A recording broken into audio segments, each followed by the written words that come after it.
어, 오늘이 1월 8일이죠. 아직도 많이 춥습니다.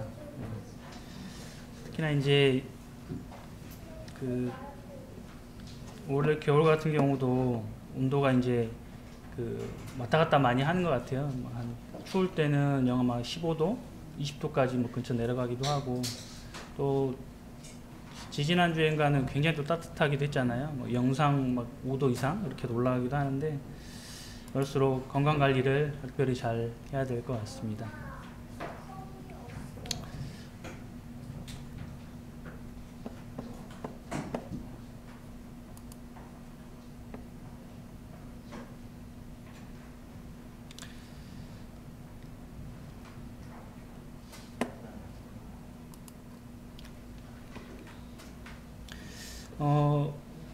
오늘 말씀을 제가 어떤 주제를 좀 정할까 굉장히 많이 고민을 했습니다. 그래서 이제 오늘 말씀의 주제를 예배의 삶의 중심이라는 주제를 한번 정해봤습니다. 성도님들 보통 아침에 일어나실 때 어떻게 일어나시나요?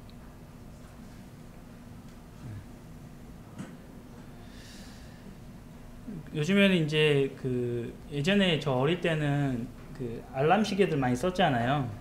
알람 시계들이 많이 쓰고 했었는데, 요즘 보통 이제 핸드폰 있다 보니까 핸드폰 가지고 이제 알람 맞춰놓고 뭐 많이 일어나는 것 같아요. 혹시 연세 좀 되신 분들은 그 핸드폰 말고 뭐 다른 걸로 일어나기도 하시나요? 잘 모르겠는데, 그냥 저절로 일어나시나요? 이제 가끔 뭐 이렇게 좀 긴장하고 있고 그러면은 뭐 가끔은 저절로 일어나기도 하는 것 같긴 한데요.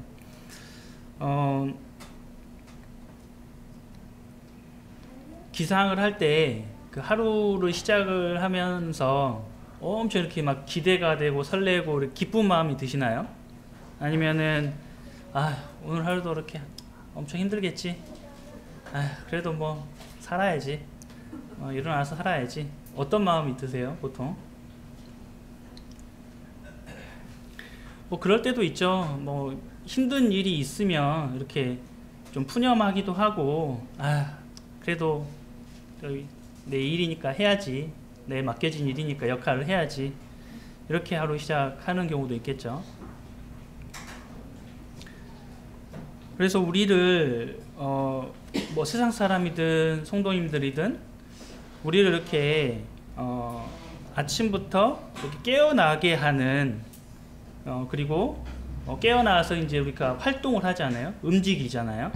그 움직이는 이 활동을 하는 이 원동력, 그 우리를 움직이게 하는 그 동력, 그 근거가 어디에 있을까요?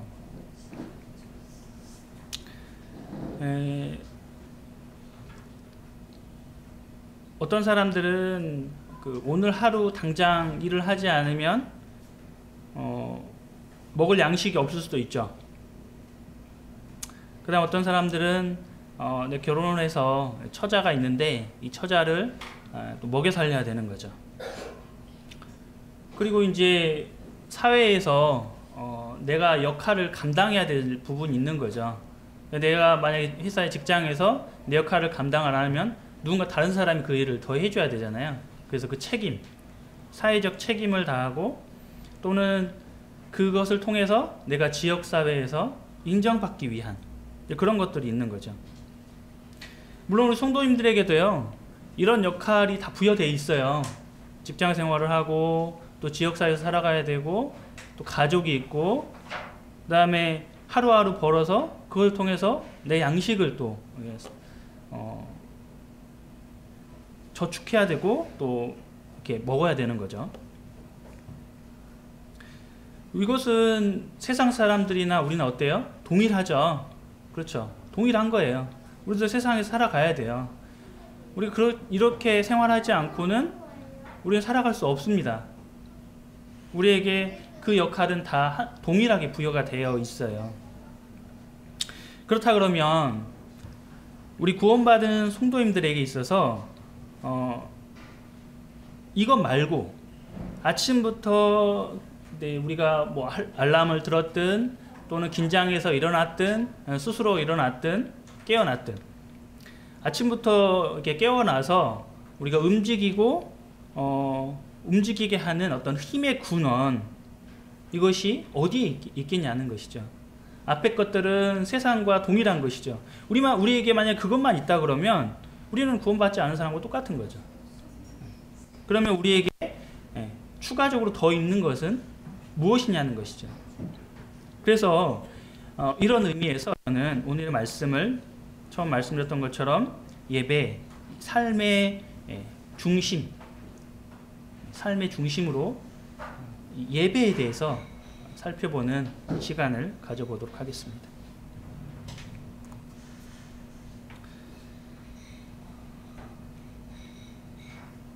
사람은 하나님께서 사람을 창조하셨죠. 그 이후로 뭐예요? 아담이 이 선악과를 따먹음으로 인해서 인간은 이 죄인이 되어버렸습니다. 이 죄에서 돌이킬 수 있는 사람은 전혀 없습니다. 그렇죠? 모든 사람은 죄에 빠져버렸어요. 그래서 그것을 허구적대면서 나올 수가 없습니다. 그래서 예레미야 2장 13절에서는 뭐라고 하셨냐면요, 내 백성이 두 가지 악을 행하였나니 곧 그들이 생수의 근원되는 나를 버린 것과 스스로 웅덩이를 판 것인데 그것은 그 물을 가두지 못할 터진 웅덩이들이니라. 이 그림에 보시면 뭐예요? 이 항아리가 있는데 우리가 이제 속담에도 있잖아요. 밑 빠진 독에 물 붓기라고 하잖아요. 여기 독이 지금 깨져 있어요. 아무리 물을 부어봤자 어때요? 계속 빠져버리는 거죠. 물 채워봐야 소용없는 거예요. 계속 빠지니까. 우리 인생의 모습이 그런 것이죠. 이 말씀처럼 뭐냐면 두 가지 악을 행했는데 첫 번째가 뭐예요? 생수의 근원되는 하나님을 버려버린 거죠. 아담이 하나님께서 아담을 지으실 때 어떻게 했습니까? 나와 함께 교제하기를 원하셨어요. 하나님과 교제하기를 원하셨는데 그것에는 조건이 있었던 것이죠. 하나님이 금하신 것을 분명하게 하나님 말씀하셨어요. 선악을 알게 하는 나무의 실과를 먹지 말도록 말씀하셨습니다. 그럼에도 불구하고 하나님이 금하신 것을 아담은 넘어버렸죠. 그 선을. 하나님은 사람을 로봇으로 창조하지 않으셨죠. 로봇은 뭐예요? 프로그래밍 된 대로 어떻게 합니까? 움직이는 거죠. 그래서 내가 하지 마 그러면 그건 못해요. 근데 사람 어때요? 그 자유의지라는 걸 주셨어요. 그래서 스스로 판단을 하고 스스로 행동할 수 있습니다.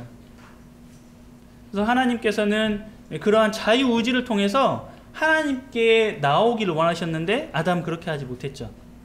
아담은 스스로 이 죄악의 길로 가버린 거죠. 그래서 생수의 근원 대신 하나님을 택해야 되는데 그렇지 않고 선악과를 택해버린 것이죠. 스스로 자기의 죄를 판단하고자 하는 하나님의 위치. 사단이 그렇게 말했잖아요. 너희가 하나님과 같이 될 것이다. 그래서 하나님과 같은 위치에서 스스로 자기를 판단하게 돼버린 것이죠. 나에게 좋으면 선이고 나에게 악하면 악이라는 것이죠. 나의 관점에서 모든 것을 판단하게 돼버린 것입니다. 하나님의 기준이 아니라요. 그래서 하나님을 버려버렸습니다. 그리고 하나가 더 있는데 이것은 뭐냐면 이렇게 스스로 웅덩이를 파버린 거예요. 그리고 그곳에 자기 나름의 우물을 만들어서 여기 항아리처럼 스스로 웅덩이를 파서 그곳에 물을 가둔 거죠. 근데 문제는 뭐냐면 여기 보시는 것처럼 항아리가 깨져 있어요. 깨져 있으니까 물이 아무리 가둬봐야 그것을 통해서는 계속해서 갈증을 느낄 수밖에 없는 것이죠.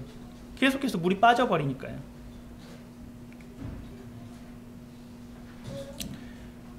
근데 놀랍게도 우리의 상태가 이와 동일했죠. 우리의 삶을 돌이켜 보았을 때요, 우리가 어렸을 때 그리고 또 나이가 먹어서 우리는 구원받을 수도 있고 어려서 구원받을 수도 있고 또 청년 때 또는 더 장년이 되어서 구원받을 수도 있습니다. 우리의 삶을 한번 돌이켜 보십시오. 우리가 언제 하나님을 찾으려고 했습니까? 생수의 근원 되신 하나님께 나아가려고 했습니까? 그러한 모습보다는 오히려 나의 욕심과 또 나의 욕구를 채우기 위해서 나에게 이익이 되는 그러한 것을 추구하기 위해서 이 세상을 살아갔던 사람들입니다. 그런데 우리에게요, 우리 삶의 어떠한 부분에서 하나님께서 우리에게 예수님께서 우리를 찾아와서 만나주셨어요. 만나주시게 되셨죠. 여러분, 이 말씀을 듣고 예수님을 믿은 것, 그것이 예수님께서 여러분들 찾아가신 거예요. 그래서 우리는 예수님 믿게 되었고, 생수의 근원 되신, 즉 생수의 근원 되시는 하나님께 우리는 이제 돌아오게 되었습니다. 그렇다면 우리가 그 전에는 나의 어떤 세상적인 모습을 통해서 뭐 처자를 먹여 살린다든지 나를 먹여 살린다든지 또는 사회적 책임 또 이러한 것을 위해서 내가 열심히 살았다 그러면 이제는 그러면 우리가 그리스도인으로서 우리의 중심을 어디에 두어야 할까요?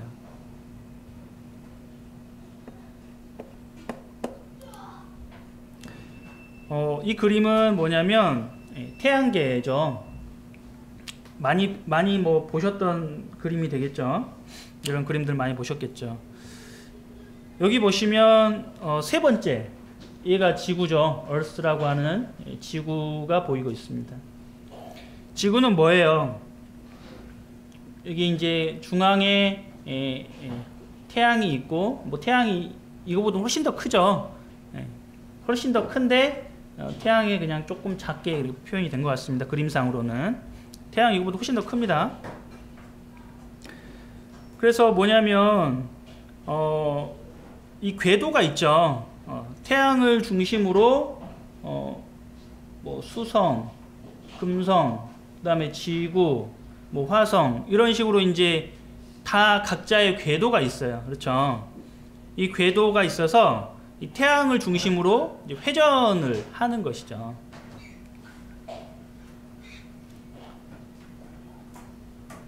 그래서 우리는 이것을 가리켜서 뭐예요? 이 전체를 가리켜서 태양계라고 이렇게 부르고 있는 것입니다. 이 궤도를 이렇게 운동을 하게 되는데요. 이 궤도 운동이 틀어지면 어떻게 되겠습니까? 네. 이게 틀어지면은요, 그러면 뭐 지구가 마음대로 이렇게 태양을 중심으로 회전하는 게 아니라, 예를 들면은 뭐 이러한 목성 같은 거, 목성이나 이런 토성 같은 거를 막 내가 내 임의로 막 그쪽으로 회전을 하겠다. 이렇게 되면 어떻게 되겠어요? 이 행성 간에 서로 부딪히게 되겠죠. 부딪히면은 다 죽는 거예요. 그 원칙이 깨져버리면 파괴가 일어나는 것이죠.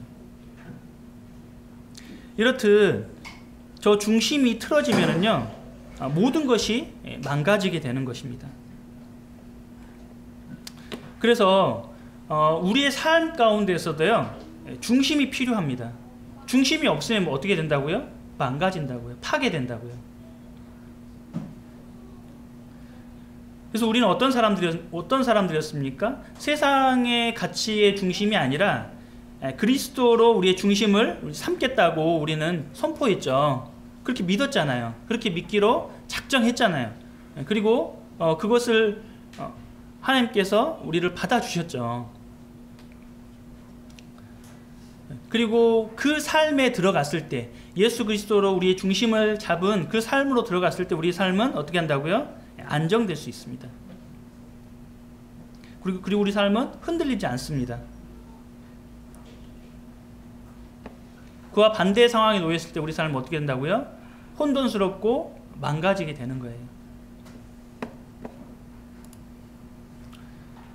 사무엘상 16장 7절에는 뭐라고 하시냐면은, 제가 또 읽어볼게요. 여호와께서 사무엘에게 이르시되 그의 용모와 키를 보지 말라. 내가 이미 그를 버렸노라. 내가 보는 것은 사람과 같지 아니하니 사람은 외모를 보거니와 나 여호와는 중심을 보느니라 하시더라. 사무엘이 이제 이 이새, 다윗의 아버지인 이새를 찾아갔어요. 왜 찾아갔냐면 이제 하나님께서 이 이새의 아들 중에서 새로운 왕을 허락하시겠다, 새로운 왕을 주시겠다라고 말씀하셨어요. 그래서 사무엘이 누군지 몰라요. 지금 이 이새의 아들이라고만 알고 있습니다. 그래서 이새의 아들 중에 이제 이 사무엘이 이제 테스트를 해보는 거예요 지금. 근데 하나님 이제 이 사무엘이 보기에 첫째 엘리압을 보니까 너무나도 이 기골이 강골하고 굉장히 멋있게 보이는 이 남성다운 이런 외모를 가지고 있었어요. 그리고 이는 군인이었습니다. 그래서 사무엘이 보기에 너무 좋아 보였어요. 하나님, 이 엘리압을 보니까 하나님이 세우신 그 왕이 될 그 사람이 맞군요. 이렇게 하고 그를 테스트를 해보았습니다. 근데 하나님께서 뭐라고 하시냐면 그의 용모와 키를 보지 말라라고 말씀하세요. 하나님 어떤 분이라고요? 그 속에 있는 중심을 보신다고요. 우리 외모, 우리의 스펙, 우리의 사람의 어떠함, 그것은 하나님 앞에서 전혀 의미 없습니다. 세상에서 잠깐 그것은 우리에게 쓸모가 있을 뿐이죠. 그래서 우리는 우리의 외모를 가꾸는 것, 그것도 중요합니다. 그것이 전혀 필요 없다는 것이 아니에요. 그것도 할 수 있죠. 하지만 더 중요한 것은 뭐라고요? 사람의 중심이라는 것입니다. 중심. 하나님은 어떤 분이시라고요? 우리 사람의 중심을 보시는 분이에요. 우리의 마음에 깊숙이 보시는 분입니다.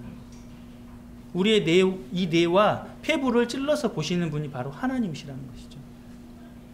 우리의 중심 가운데에, 우리의 말 가운데가 아니라 우리의 중심 가운데에 하나님이 계시는가?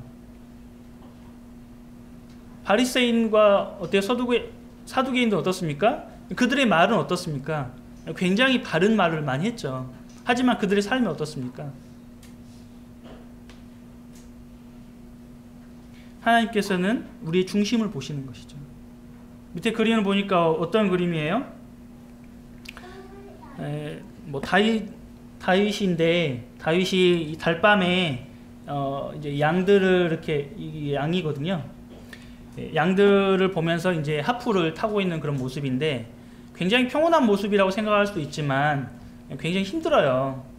혼자서 달밤에 저렇게 달을 의지해서 하프를 타면서 그 외로움을 달래고 있는 것이거든요. 이 광활한 자연 가운데서요, 여기에서 뭐 들깨나 또는 늑대나 이런 것들이 나와서 양들을 다 잡아갈 수가 있어요. 특히 다윗을 해칠 수도 있는 거예요. 그런 위험한 상황 가운데 놓여 있는 것이 지금 다윗의 상황입니다. 근데 지금 다윗은 누구를 의지하고 있나요? 하나님을 의지하고 있어요. 그 중심 가운데에 하나님 나를 지켜주세요. 하나님 의지하고 담대함을 가지고요. 이 다윗은, 이 목자는요, 이 두 개의 하나는 이 지팡이와 하나는 이 몽치를 들고 있었어요. 지팡이로는 이 양들을 돌보는 이러한 지팡이고요. 이 하나의 망치는 어떻습니까? 사나운 일이나 늑대나 이러한 짐승들이 다가오게 되면은 그것을 이렇게 쳐서 잡는 용도로 사용을 했습니다. 다윗은 지금 어린 나이입니다. 아직 15세, 16세, 그 어린 나이에 이러한 일을 감당을 했어요. 어떻게 감당을 했을까요? 그 중심 가운데에 하나님을 의지하는, 하나님을 마음 가운데, 중심 가운데 품고 있었어요. 하나님을 의지하고 하나님을 마음 가운데 품고 있었던 것이죠.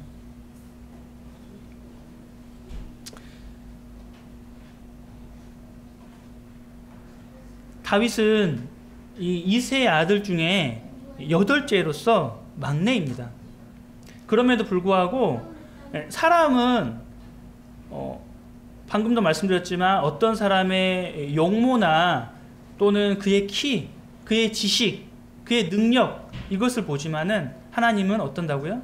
그의 마음의 중심을 보신다는 것입니다.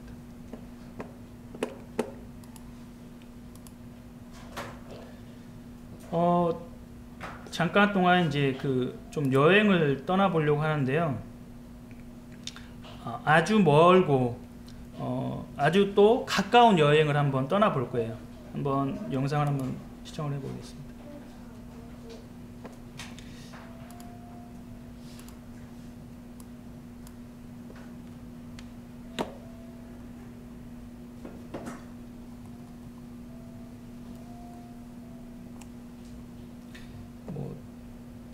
지금 미국 서부를 지나치고요.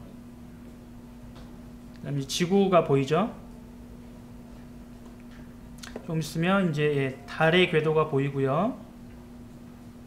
조금 더 가면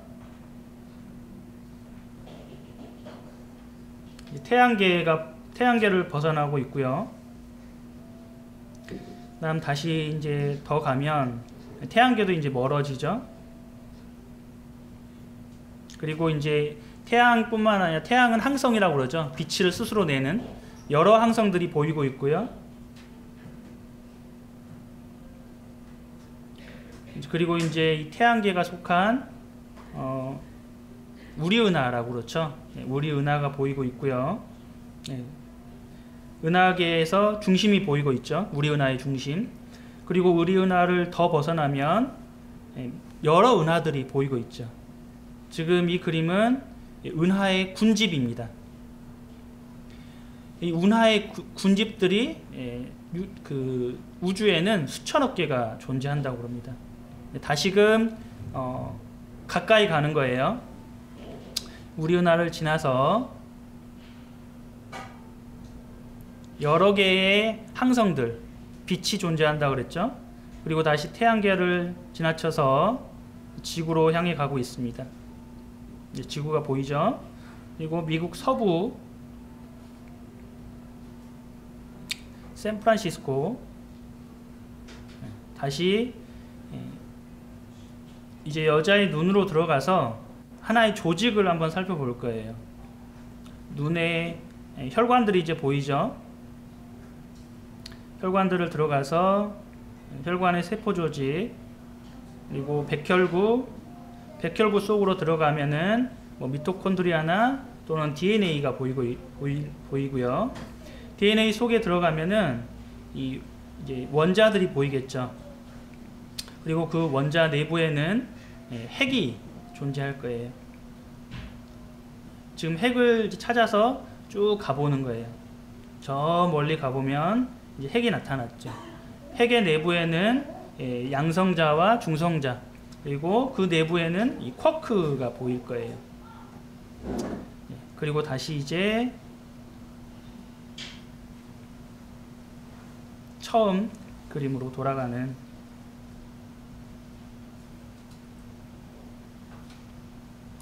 모습을 볼 수 있는데요. 이 사람의 크기에서부터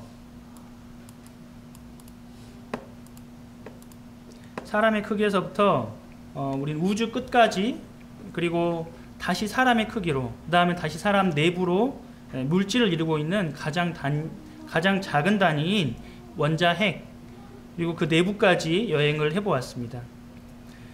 우리는 이러한 모든 것을 다 이해할 수 없죠. 사람의 어떤 그 지식으로는 한계가 있습니다. 우리가 우주 끝이라고 말을 했지만 우주 끝은 사람이 발견하지 못했어요. 우주는 계속해서 더 확장을 하고 있다는 거죠. 이것을 볼 때 어떻습니까? 너무나도 정교하고 완벽한 것을 볼 수가 있죠. 하나님은 이렇게 완벽하신 분이죠. 태양계에서도 말씀을 드렸지만 우주에는 중심이 존재하죠. 아까 우리은하도 보니까 어때요? 태양계가 굉장히 작고 또 한쪽이 치우쳐져 있었죠. 근데 우리은하의 어떤 중심이 그 위치에 존재한다는 것이죠. 이렇듯 우리에게는 이 중심이 필요하다는 거예요. 하나님은 모든 것의 중심을 세워두셨어요. 우리 인간에게도 마찬가지로 이 중심이 필요한 것입니다. 자, 오늘 그 말씀의 본문으로 제가 요한복음 4장을 삼았는데요. 우리 요한복음 4장 같이 한번 읽어보겠습니다.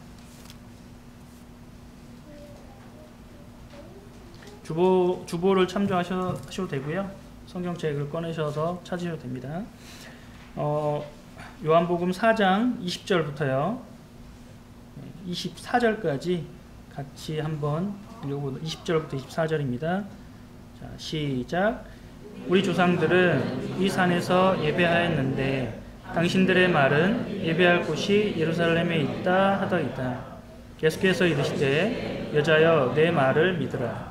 이 산에서도 말고 예루살렘에서도 말고 너희가 아버지께 예배할 때가 이르리라. 너희는 알지 못하는 것을 예배하고 우리는 아는 것을 예배하노니 이는 구원이 유대인에게서 납니다. 아버지께 참되게 예배하는 자들은 영과 진리로 예배할 때가 오나니 곧 이때라. 아버지께서는 자기에게 이렇게 예배하는 자들을 찾으시느니라. 하나님은 영이시니 예배하는 자가 영과 진리로 예배할지니라. 네. 이 배경을 말씀의 배경을 뭐 성도님들 잘 아실 텐데요. 잠깐 설명을 드리면 예수님께서는요 지금 어디에 계시냐면 여기 갈릴리 지방을 근거지로 두셨어요. 그 중에서도 이 나사렛에서 이제 그 대부분 많이 활동을 하셨었죠. 이 갈릴리 지방. 그래서 이 유대인들은요, 이 갈릴리 지방과 그다음에 아래쪽에 유대 지방, 이 지방에서 이제 터를 잡았는데 그 중간에는 뭐예요? 이 사마리아라고 하는 이 땅이 있었습니다. 그래서 예수님께서 이제 이 나사렛에서 사시다가 지금 이제 예루살렘으로 가려고 하시는 거예요. 그래서 이제 이 이스라엘 유대인들은 이 예루살렘을 갈 때 어떻게 가면 좋을까요? 여기 나사렛에서 이렇게 내려가면 좋겠죠. 그러면 짧은 거리로 갈 수 있잖아요. 그렇죠? 근데 유대인들은 어떻게 갔을까요? 이렇게 다녔을까요? 아니죠. 어떻게 다녔냐면 여기에서 나사렛에서 예루살렘을 간다. 그러면 이 요단강을 건너가지고 이렇게 돌아서 다시 요단강을 건너서 이렇게 들어가는 이 루트를 사용을 했어요. 이상하죠? 아니 굳이 뭐 산지가 있다 하더라도 뭐 길을 터서라도 예전에 우리 저 어릴 때는 길이 좋아가지고 그나마 산을 타고는 많이 안 다녔는데 예전에는 다 산 타고 다니셨다고 하잖아요. 그죠? 뭐 산을 터서 길을 만들어서 다닐 수 있겠죠. 근데 어떻게 했다고요? 굳이 요단강을 넘어서 멀리 이렇게 돌아다녔다는 거예요. 왜 그랬죠?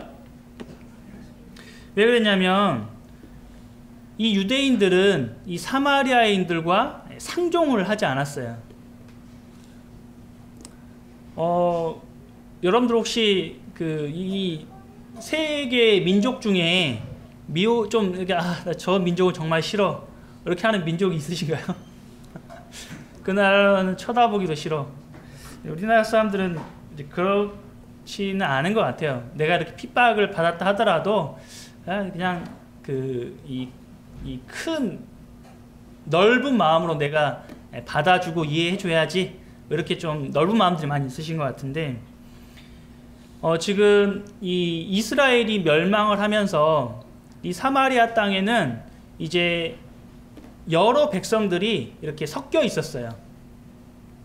그래서 하나님께서 이 다른 민족과 이제 이 혼혈하는 것을 원치 않으셨거든요. 그런데 이 이스라엘 백성들, 그러니까 북이스라엘 땅이라고 해야 되겠죠. 이 북이스라엘에 살던 사람들은 이제 자연스럽게 이렇게 하나가 돼버렸어요. 요게 이제 보통 우리가 알고 있는 식민지 정책 중에 하나예요. 그들을 이렇게 이 복속한 나라의 그 민족으로 이렇게 그 순화를 하는 거죠. 이제 그러면 그들이 어때요? 반란을 일으키지 않죠. 그런 의미에서 이 민족들을 이주를 시키기도 하고요. 이렇게 혼혈을 만들어 버리기도 합니다. 그러다 보니까는 이 사마리아 땅에 살고 있던 이스라엘 사람들은 그 피가 많이 섞여 있었어요. 그리고 그들은 이제 우상을 많이 섬겼죠. 그래서 이 유대인들은, 이 사마리아인들은 혼혈이고 더 이상 이 이스라엘 하나님의 약속을 받은 민족이라고 생각을 하지 않았습니다. 그들의 피를 더럽다고 생각을 한 거예요. 그래서 이 사마리아 땅으로 지나가면 편한데 멀리 돌아서 너희들과 내가 상종을 안 해, 이렇게 이제 돼버린 거죠. 지금 그 상황에 예수님은 이 수가 땅, 이 보시면 이 수가라고 하는 지방 있죠. 이 수가라고 하는 지방을 굳이 찾아서 지금 가시는 거예요. 그 지방을 건너서 예루살렘에 가기를 원하셨습니다. 왜 저 수가 땅을 가셨다고요? 바로 이 사마리아 여인을 만나기 위해서 그 경로로 통과를 하신 것이에요. 예수님께서는요, 여러분 각자의 상황과 시간과 때를 맞춰서 예수님께서 여러분을 찾아가신 거예요. 이 여인에게 찾아가신 것과 동일합니다. 모든 상황과 여건을 고려하셔서 가장 알맞은 때에 여러분에게 그 복음이 들려지도록 하신 것이죠. 이때 이 여인이 예수님을 만나고 내가 그리스도를 만났다라고 고백하거든요. 네가 그리스도가 아니냐라고 고백하거든요. 우리와 동일한 고백을 하는 것이죠. 가장 합당한 때에 이 여인을 만나러 가주신 것입니다. 그런데 지금 이 여인이 뭐라고 하고 있냐면 지금 우리 백성들, 그러니까 우리 선조들, 이 사마리아 땅에 살고 있던 이 선조들은 뭐예요? 어디 산에서 경배를 하고 있냐면 이 산은 어떤 산이냐면은 여기 보이고 있는 이 그리심산이라고 하는, 잘 안 보이시죠? 제가 이렇게 파란색으로 표시해둔 저 산이 그리심산이에요. 두 개인데 하나는 그리심산, 하나는 에발산이에요. 근데 이 모세가 뭐라고 했냐면 이 가나안 땅에 들어가거든 너희는 그리심산에서 축복하고 에발산에서 저주하라, 이렇게 이제 말씀을 했어요. 그래서 그 말씀을 근거로 이스라엘 백성들은 이 그리심산에 이 성전을 따로 지었어요. 예루살렘과 별도로. 그래서 이제 이 선조들이 그렇게 했기 때문에 우리 선조들은 이 산, 바로 즉 그리심산에서 예배를 드리겠다, 이렇게 이제 지금 알고 있는 거, 이 여인이 알고 있는 게 그거예요.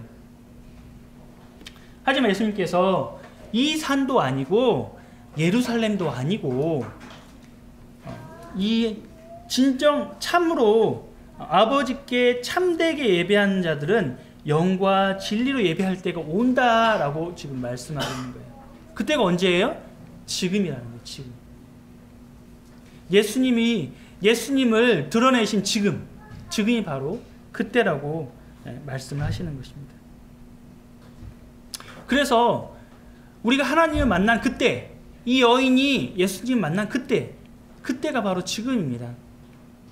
이 역사는 시간 속에 갇혀 있지만 예수님은 어떤 분이에요? 예수님은 시간의 차원을 넘어서서 계시는 분이에요. 예수님이 이 여인을 만나러 온 그때와 오늘날 우리를 만나러 온 그때는 같은 거예요. 예수님의 입장에서는 같은 겁니다. 우리는 시간 속에 갇혀 있으니까 다른 거지만 예수님의 입장에서는 같은 이치입니다. 그래서 이 여인을 이제 만나러 오신 거예요. 이 여인의 사연은 굉장히 복잡해요. 지금 어떤 사연이 있었냐면, 이 여인은 한낮에 지금 물을 들어갔어요. 왜냐하면 보통 서늘할 때 움직여야 되거든요. 근데 다른 사람들의 이 눈을 피해서 이 여인은 한낮에 갈 수밖에 없었어요. 사람이 없을 때, 땡볕에. 이 여인은 어떤 사연이 있었냐면, 지금 5번을 결혼한 상황이었어요. 기구하죠. 그 여인의 사정 우리는 다 알 수 없어요. 왜 어떻게 해서 5번을 결혼했을까? 오늘날 5번 결혼한다는 것도 보통 일이 아니잖아요. 뭐 그런 경우가 있을 수도 있지만, 그것도 굉장히 사연이 많겠죠. 그런 사람이 있다 그러면. 그 여인의 사연이 굉장히 기구해요. 성경에 물론 그런 것이 다 기록되어 있지는 않습니다. 그리고 지금도 남자와 동거를 하고 있지만 그 남자는 결혼한 상황도 아니에요. 어쩔 수 없이 같이 살고 있는 입장이었어요. 이 여인의 상황이 어떻습니까? 너무나 기구하고 중심이 없어요. 뭐를 해야 될지를 모르는 거예요. 다른 사람의 눈치도 봐야 되고, 또 지금 동거하고 있는 남자의 입장도 고려해야 되고, 그리고 자기는 어떻게 됐든지 또 먹고 살아야 되잖아요. 삶을 포기할 수는 없잖아요. 너무나 혼란스럽고 혼돈스럽고 어디에 중심을 둬야 될지 알 수가 없어요. 이 여인이 지금 생각하고 있는 거, 그럼에도 불구하고 이 여인은 뭐예요? 자신의 관점이 있어요. 분명히 말하잖아요. 이 산, 그리심산에서 예배한다 라고 난 알고 있다라고 자신의 관점이 있죠. 우리가 알고 있는 관점이 다 있어요. 하지만 우리는요, 이 성경을 통해서요, 우리의 관점을 다시, 우리의 중심을 다시 잡는 거예요. 그게 그리스도인이죠. 이 여인이 주님 만났을 때 어때요?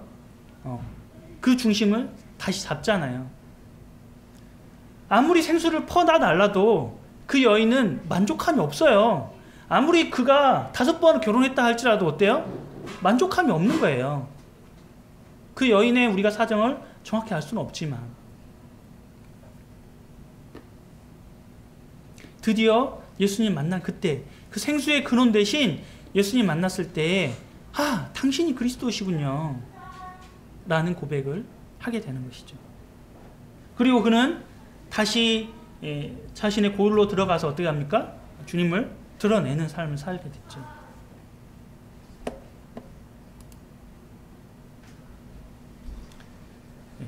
이 사마리아 이 여인이 바로 이 예수님께서요, 굉장히 사랑스러운 그림 아닌가요? 저는 굉장히 그렇게 보여졌거든요. 이 여인에 대해서 굉장히 사랑스럽게 보시는 것이죠. 우리를 보시는 모습이요, 주님은 우리를 이렇게 따뜻한 모습으로 우리를 바라보시는 것이죠. 이 여인의 마음은요, 지금 굉장히 차갑고 냉랭한 모습이에요. 다른 사람의 시선을 굉장히 피하고 싶은, 그래서 처음에 예수님이 나에게 물 좀 달라 했을 때요, 아니 왜 나한테 말을 걸지? 당신 유대인인데, 이 복장을 보아하니 당신 유대인인데 왜 나한테 말을 겁니까? 내가 사마리아인이라는 거 모르십니까? 네, 그런 투로 말하는 거예요. 네, 이게 쳐내버리죠. 그런 상황에서 주님은 이 여인을 사랑스럽고 따뜻하게 바라보세요. 그 여인을 이렇게 온화한 모습으로 바라보시는 것이죠. 우리를 바라보는 모습과 동일해요. 우리가 주님을 처음 알았을 때부터, 아, 하나님 놀랍군요, 하나님 날 사랑하시는군요 하고 그렇게 바로 믿었습니까? 그렇지 않죠. 아, 나도 이렇게 세상에서 할 일이 있고 내도 욕심이 있는데, 아, 주님이 그런 분이라고? 일단 알았어. 그런가 보지. 이렇게 하고 많이 우리가 자로 재보고 그래? 하고 막 따져보고 그랬잖아요. 우리도 그런 사람이었다는 거죠. 그럼에도 불구하고 주님께서 이 여인을 정확하게 알려주신 것이죠. 내가 바로 그리스도라는 이 모습 알려주신 거예요.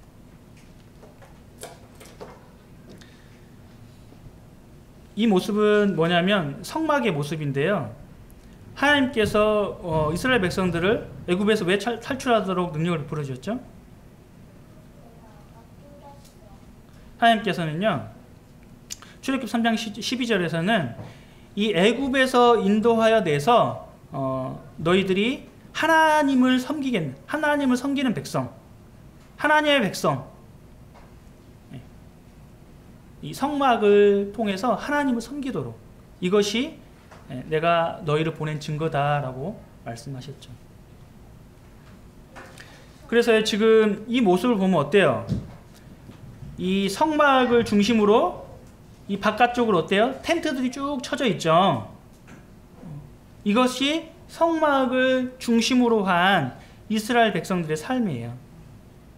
민수기 9장에 보면은요, 이 성막을 세운 날에 이 구름, 이 지금 구름 기둥 있죠? 여기 보시면 구름 기둥과 뭐예요? 이 불 기둥이 존재하는 걸 볼 수 있어요. 그래서 이 구름이 이 성막을 덮었고, 이 저녁이 되면은 이 불 기둥이 이 성막에서 나타난 거예요. 이 광야는 어떻습니까? 낮에는 덥고 저녁에는 약간 추워요. 그래서 이 불 기둥이 필요한 거예요. 그리고 낮에는 이 서늘한 구름 기둥이 필요한 것이죠. 하나님은요, 이 사마리아 여인을 사랑하시고 따뜻하게 그를 배려해 주신 것처럼 하나님 사람들을요, 사랑하시죠. 그 사람들에게 어때요? 자비를 베푸시죠. 바로 하나님은 선하신 분입니다. 구약에서 이 이스라엘 중심에 뭐가 있었다고요? 이 성막이 있었던 거죠. 그 12지파가 장막을 치고서 어디에 중심을 뒀다고요? 이 성막 중심. 성막을 바라보고 성막을 의지했죠. 아무것도 광야에서 의지할 게 없어요. 들짐승들, 주변의 이웃 나라들, 틈만 나면 이 백성들을 공격하고 그들을 약탈하기 위해서 이들이 지금 보물을 많이 가지고 왔거든요. 그래서 약탈하기 위해서 틈만 나면 노렸어요. 그 중심에 뭐가 있었다고요? 이 성막이 있었다는 것입니다. 성막을 의지하고 있었다는 것이죠.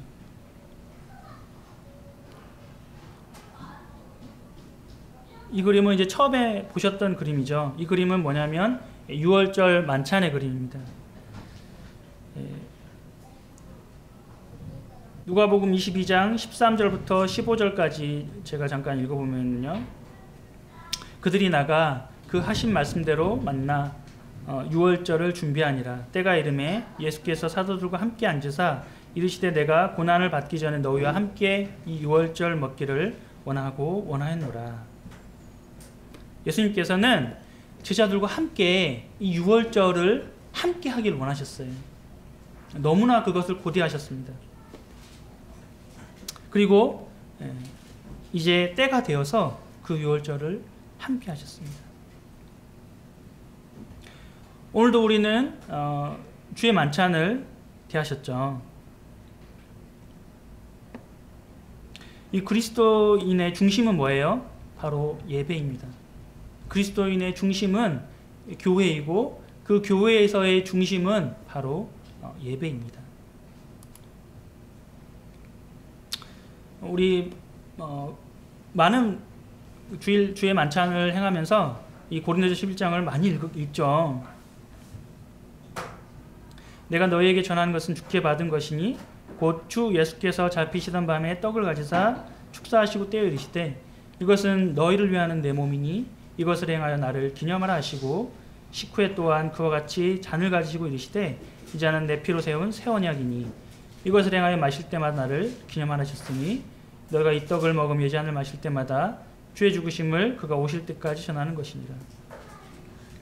이 주의 만찬은요, 주님께서 친히 제정해 주셨습니다. 그리고 그 후로 제자들도 동일하게 행했고요. 2000년이 지난 오늘까지 우리는 동일하게 이 예식을 행하고 있습니다. 그리고 제자들과 함께 유월절 만찬을 행하셨던 그 예수님께서 오늘 우리와 함께 이 자리에서 이 만찬에 참여해 주시는 것입니다. 사마리아 여인은요 5번을 결혼하고 현재도 동거하는 그냥 남자와 살고 있습니다. 하지만 그의 삶이 어떻습니까? 혼돈스러웠죠. 안정이 없는 것입니다. 우리도 우리 삶의 중심을 잡아주신, 우리 중심을 예수 그리스도로 삼았을 때 우리는 안정될 수 있습니다. 우리는 파괴되지 않고 망가지지 않을 수 있습니다. 혹시나 여러분들의 삶 가운데에서 나를 이렇게 어지럽게 하는 것들, 그런 것들이 있다면, 나를 가로막는 것들, 예수님께로 가는데 나를 가로막는 것들이 있다면 그것을 발견해야 됩니다. 발견하시고요. 혹시 내가 내려놓을 곳이 있다 그러면 그것을 내려놓아야 됩니다. 우리에게는 절제가 필요합니다. 그때에는 우리는 과감한 모습이 필요해요. 조금만 더 하고 그냥 내가 좀 내 욕심 좀만 채우지. 물론 이제 그런 것도 필요할 수 있지만 우리에겐 때로 이런 과감한 모습이 필요할 수 있어요. 구약의 이스라엘 사람은 어땠다고요? 이 성막을 중심으로 그들이 중심을 잡았어요. 우리는 뭐예요? 신약에서 이 교회는 교회의 중심, 그리고 그 교회의 중심에는 뭐가 있다고요? 바로 예배. 이 예배의 삶을 통해서 우리의 삶도 어떻습니까? 주님을 바라보는 삶. 구약에서 성막을 바라봤듯이 우리의 삶도 예배를 바라보고 예수 그리스도를 바라보는 우리 삶. 그 삶을 통해서 나의 삶에서의 예배를 우리는 드리는 것이죠. 그냥 교회에 나와서 잠깐 몇 시간 동안 이렇게 예배 시간에 앉아서 하나님 말씀 읽고 기도하고 찬양 드리고, 이것이 아니라 나의 삶을 통해서 우리는 예배를 드리는 것이죠. 우리의 예배를 통해서 우리의 삶의 중심을 잡고 또 생수의 근원 되시는 이 하나님을 통해 우리를 움직이게 하는 힘의 원천이 되는 성도님 되시기를 바랍니다. 기도하시고 시도록 하겠습니다.